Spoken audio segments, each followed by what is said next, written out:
boa tarde para todos que estão participando, tanto aqui como entrevistadores, e também para essa audiência maravilhosa. E queria parabenizar o Anita Blian por ter articulado essa entrevista. É muito importante a gente lembrar do esforço dele. E a pergunta que eu vou fazer para o ex-presidente Lula é, sem dúvidas, aquela que está no subconsciente de toda a sociedade brasileira, que é como recolocar a economia nos eixos. Eu vou fazer uma introdução muito rápida aqui, que nós tivemos um problema sério nos últimos anos, que foi um problema de desaprendizado industrial. Nós tínhamos uma indústria toda conectada, um Brasil que rendia dinheiro exatamente porque produzia produtos com alto valor agregado.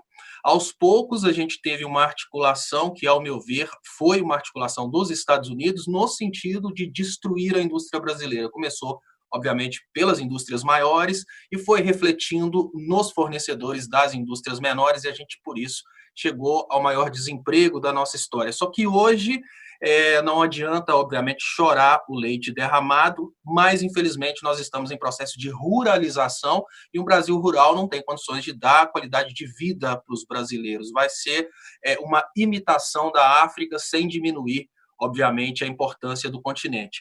A pergunta que eu tenho para o presidente, que eu imagino que muitas pessoas gostariam de saber nesse momento, é: o que é possível fazer nesse momento em que o Brasil perdeu posições internacionais, perdeu clientes internacionais em termos de indústria e voltou a ser um país majoritário,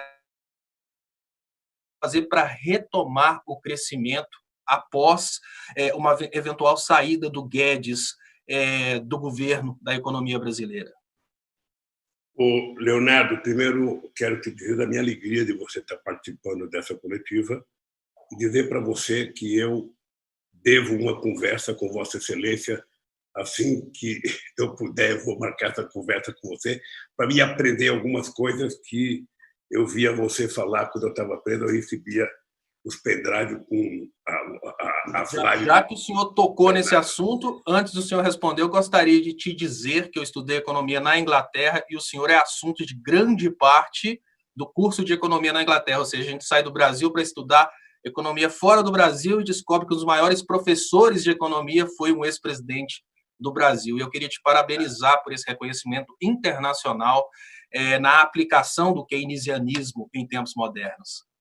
Léo, eu queria aproveitar que eu estou vendo gente muito nova na minha frente e queria que as pessoas soubessem como era o Brasil quando eu cheguei na presidência em 2002.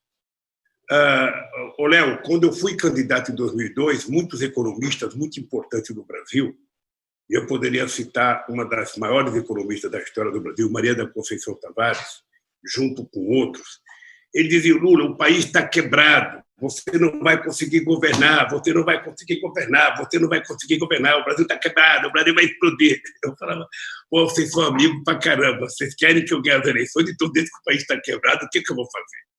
E o país está quebrado, o Brasil estava voltando a 12% de desemprego, o Brasil tinha uma dívida de 30 bilhões de dólares com o FMI, o Brasil estava, quem é mais velho sabe, quantas vezes o Malan ia no final do ano aos Estados Unidos tentar pegar dinheiro para o fundo para fechar o caixa, e o Brasil era um país que estava desacreditado, ou seja, não bastava o Fernando Henrique Cardoso ser o príncipe da sociologia.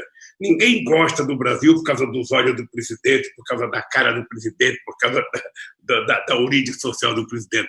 As pessoas gostam de um país quando o presidente está fazendo as coisas corretas. E eu não acredito, Leonardo, que o Brasil possa recuperar a economia se ele não tiver duas. O presidente da República tem que ser uma pessoa de muita credibilidade. E as suas propostas econômicas têm que ter muita previsibilidade. É isso que vai garantir que as pessoas que estão olhando o Brasil de fora, e mesmo as pessoas que estão olhando de dentro, pensem em fazer investimento no Brasil. Eu vou lhe contar uma coisa. Eu tive uma reunião com o presidente do Fundo Monetário Internacional em Paris, um cidadão chamado Kohler, sabe? Que depois ele virou presidente da Alemanha. Esse cara foi conversar comigo e eu falei pelo seguinte: eu só queria pedir um favor para você. Não fique falando do Brasil pela imprensa. Não fique tentando ditar regras ao Brasil pela imprensa, que eu aprendi com a minha mãe que sem responsabilidade não é preciso ter entrado na escola, não. Ter responsabilidade é você ter seriedade no que você está fazendo. E eu sei qual é a minha tarefa aqui no Brasil. O que aconteceu? O que aconteceu é o seguinte: eu senti que o povo brasileiro não tinha demanda. O povo brasileiro não tinha crédito. O Brasil era um país capitalista sem capital. Eu vou contar um dado para você, Léo, que é desastroso. Quando eu cheguei na presidência, em março de 2003, eu já estava com 2 meses na presidência, eu descobri que o Brasil tinha, para o crédito de todos os bancos públicos e privados, apenas 380 bilhões de dólares, de reais.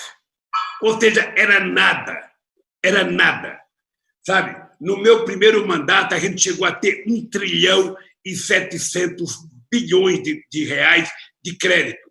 Quando a Dilma deixou, já estava mais de 3 trilhões. Ora, por quê? Porque eu partia do pressuposto que se você não tivesse dinheiro circulando na sociedade, se você não tivesse o povo com possibilidade de consumir o mínimo necessário, sabe, se não tiver consumo, não tem investimento empresarial. Tem gente que falava o seguinte: o Lula foi bom, mas ele só investiu no consumo e não na industrialização. Ora, é uma loucura alguém falar isso. Primeiro, porque não existe investimento em industrialização se não tiver consumo.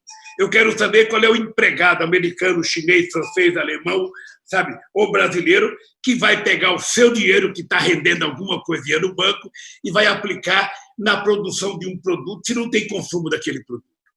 Eu lembro que quando eu criei um programa chamado Puxadinho com a Caixa Econômica Federal, eu queria financiar pequenas quantidades de dinheiro para que o povo que tivesse uma casinha pequena pudesse fazer uma garagem, pudesse fazer um banheiro a mais, uma cozinha a mais. Tinha gente no meu governo, que falava: isso é loucura, isso não vai dar certo. Aí resolvi fazer o programa. E quando eu fui fazer o programa, nós fomos discutir o que financiar. Pasme, Léo, pasme. A gente começou a discutir que era preciso financiar lajota, azulejo, tomada. Tinha gente no Ministério da Economia que achava que isso era coisa de luxo, que não poderia financiar.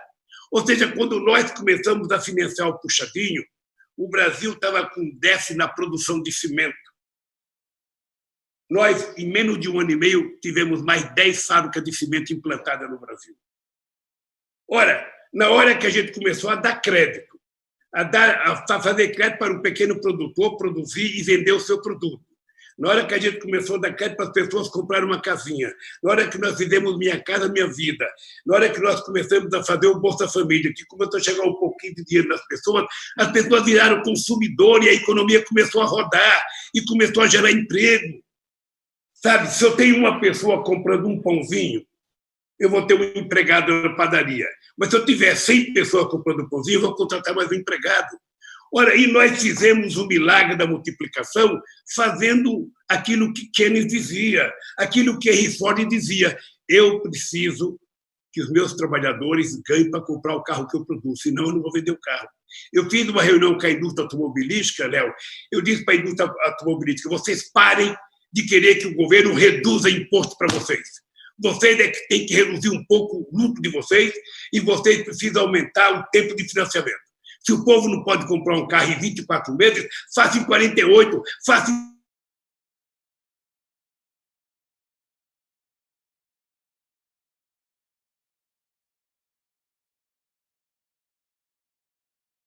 cabe dentro do lerite de pagamento dele. E aí nós saímos de 1.700.000 carros por ano para quase 4 milhões de carros por ano. Aí foi a revolução.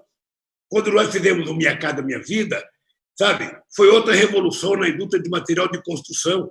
Quando nós criamos o PAC, a história vai provar que foi a maior política de investimento em infraestrutura desse país. Foi a primeira vez, Léo, que governadores e prefeitos do Brasil inteiro, sabe, tiveram possibilidade de fazer uma obra porque o governo colocava dinheiro. Foi a primeira vez que nós fizemos o BNDES ser um banco de investimento de verdade. Foi a primeira vez que o Banco do Brasil cumpriu com a sua função e a Caixa Econômica, porque esses bancos não investiam. O BNB não investia no Nordeste, o BASA não investia. Então, eu dizia, era um país capitalista sem capital. Então, eu que era socialista, vou ensinar essa gente a fazer capitalismo. Sabe? E o Brasil deu um salto de qualidade. Quando veio a crise de 2008, tá? Eu lembro de uma conversa que eu tive com o Obama. Eu fui tentar convencer o Obama a ter um banco público como o BNDES. Ele disse que era impossível, que ele não tinha condição nem de pensar nisso nos Estados Unidos. O que nós fizemos, Léo? Nós pegamos 100 bilhões de reais do Tesouro, colocamos no BNDES para emprestar dinheiro para pequena e média empresa, para emprestar dinheiro para os grandes projetos públicos.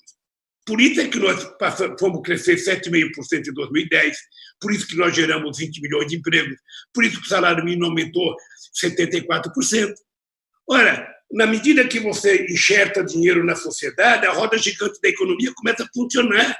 Na medida que você tem como oferta apenas o cara que investe e o cara que vai ganhar com juros, a economia não vai para frente. Então, eu acho que esse foi um milagre. Você não sabe o orgulho, Léo, quando eu fui chamar um tal de Rato, que era presidente do FMI, para dizer: o Brasil não quer dever para vocês, nós vamos querer pagar. Pagamos e ainda emprestamos 10 bilhões para o FMI. Veja que afronta. Emprestamos 10 bilhões para o FMI. E aí o Brasil virou protagonista internacional, Léo. O Brasil criou os BRICS, o Brasil criou o IBAS, o Brasil criou, sabe, a Unasul, o Brasil tirou a ALCA daqui, que os americanos queriam colocar, e nós aprovamos o Mercosul. O Brasil criou a CELAC, sabe, o Brasil fez reunião entre África, América do Sul, entre Oriente Médio, país árabe e América do Sul. Ou seja, o Brasil passou a ser levado em conta na economia mundial. E é isso. Como é que o Brasil vai se recuperar agora? O Brasil, para se recuperar agora, eu quero dizer para vocês a única coisa que pode acontecer. Se eu fosse presidente da República, durante essa crise agora, eu teria alargado a base monetária do país. Eu teria produzido pelo menos 300 bilhões de moeda nova só para gastar com o coronavírus. Faz uma contabilidade à parte. Não mexe na reserva, porque as reservas é o segredo de manutenção do Brasil. Aqueles que dizem que o PT quebrou a economia deveriam ter a honra de dizer: graças ao PT, o país não está quebrado, porque foram os 378 bilhões de dólares de reserva que nós deixamos que dá a esse país condições de sobreviver. O Brasil teria criado um programa emergencial e soltado dinheiro para mandar as pessoas ficar em casa, e depois que a gente ganhar a guerra do coronavírus, a gente vai ganhar a guerra da economia brasileira. Eu até cheguei a sugerir para o movimento sindical: ora, por que a gente não pode fazer uma coisa tipo ouro para o bem do Brasil? Ou tipo assim, ou seja, nós vamos aumentar a base monetária, vamos produzir 300 milhões, depois a sociedade brasileira, quando tiver tudo maravilhoso, a gente resolve pagar isso, sabe, com meia hora de trabalhar mais, com um sábado por mês. Sabe, por que a gente não pode fazer uma coisa nova, uma coisa criativa? Sabe? Agora fica o governo com o orçamento quebrado, tentando tirar dinheiro de um bolso para colocar no outro, tirando do outro. É por isso que nunca entrega. Os pequenos e médios empresários brasileiros estão esperando a ajuda desde que começou o coronavírus e não sai. Quantos restaurantes já quebraram, quantas barbearias já fechou, quantos cabeleireiros já fechou, quantas pequenas empresas já fechou? Porque não sai ajuda. Então, Léo, é preciso que o governo funcione como se fosse um maestro. Ele não é obrigado a saber tocar todos os instrumentos, mas ele é obrigado a saber entender de todos, e o papel dele é construir a harmonia. Sabe? E, lamentavelmente, nós temos um desagregador.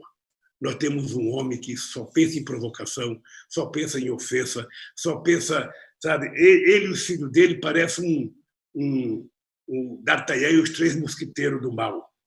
Sabe? Assim, não é uma coisa boa. Você veja, antigamente, você tinha como empresário o Antônio Emílio de Moraes, você tinha o Bartella, você tinha o Mindley, você tinha gente de pompas, né? Agora é o cara da van, pô. Que parece o Louro José, sabe? Da Ana Maria Braga. É esse que é o grande empresário. O país não vai para frente assim. E aí é que está a desgraça do Brasil, com a Lava Jato. A Lava Jato foi uma coisa criada no Departamento de Justiça dos Estados Unidos com o objetivo de quebrar, primeiro, as indústrias de engenharia do Brasil, Segundo, destruir o pré-sal, ou seja, acabar com uma lei que nós criamos, a lei, sabe, de que o petróleo seria do povo brasileiro. Quiseram acabar com isso, parrifar a Petrobras, e estão fazendo isso. E é uma pena, porque nenhum país sério do mundo faz isso com o patrimônio. A Petrobras não é uma fábrica de petróleo.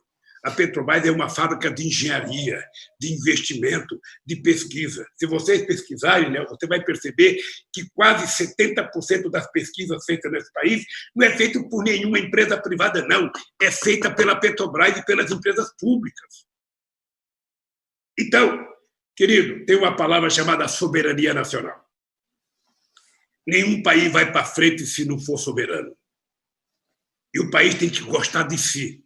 Você tem um presidente que bate continência para a bandeira americana, um presidente que fica rastejando atrás do presidente americano, ele dando coisa na gente, isso não ajuda ninguém, porque ninguém respeita quem não se respeita. E eu posso te dizer, Léo, com a fé que eu tenho em Deus, eu acho que não será fácil, mas eu acho que a gente pode recuperar o Brasil. A gente pode recuperar o Brasil se a gente levar em conta que é preciso incluir os milhões e milhões e milhões que estão fora. Eu lembro que, durante o governo do Delfim e o Milagre Brasileiro, a gente dizia: quem é que vai primeiro? A gente vai primeiro aumentar salário ou primeiro crescer a economia? Sabe? A gente fez os dois juntos. A gente fez os dois juntos. E vou terminar, Léo, com uma pequena frase. Muito dinheiro na mão de poucos é concentração de riqueza. Pouco dinheiro na mão de muitos é distribuição de riqueza. E foi isso que nós conseguimos fazer com a ajuda do povo brasileiro, que se o povo não concordasse, a gente não teria feito.